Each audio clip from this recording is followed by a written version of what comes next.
Okey, bila saya sebut sampai sini, korang kena berwawasan anak-anak korang boleh mampu settlekan.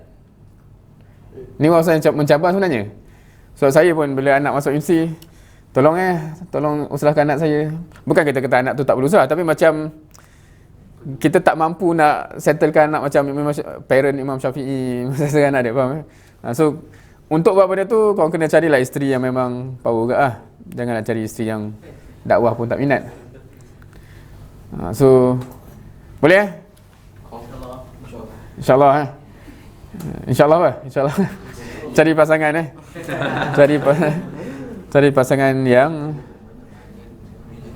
okey, bila kita cakap benda ni sebab Allah dah sebut benda ni, susah nak terbayang family akan jadi begitu kalau satu kita pun tak ada. Okey, macam mana satu cabaran yang besar saya pernah melalui benda ni dan saya rasa kita semua lalui bila kita faham banyak benda ni, dia teori kita akan nampak, oh aku kena fokus, aku kena tinggalkan jahiliah-jahiliah yang ada, lagu-lagu yang ada, betul tak? Masa tak banyak aku ni. Tapi susah nak buat benda tu. Susah kan? Itu kita, itu satu. Kedua, so, saya selalu deal dengan brothers atau lelaki atau ikhwah ni yang dia cuak tau kalau bila saya bagi idea nak kahwin dengan bakal isteri yang memang serius dakwah apa semua. Kau macam ni? Kau macam, oh, itu yang saya nak ke?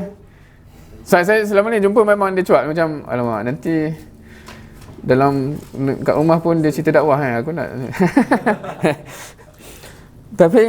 tapi hakikatnya itu part of equation maksudnya susah kita nak bayangkan kalau siapa yang kahwin dengan orang yang memang tak faham pun benda-benda ni, untuk rumah tangga boleh jadi gitu dia akan jadi stres lain macam. Sebab boleh bayang tak orang yang tak faham, apa nak bagi contoh yang dekat dengan korang ni, sebab dia susah nak analogikan benda lain dengan perkahwinan. Tapi boleh, kalau kahwin boleh faham kan, maknanya kita punya life partner tak faham kita buat apa. Apa malam-malam keluar lagi ni kan? Nak usrah apa pun surah ni. So hidup macam tu akan stres kan.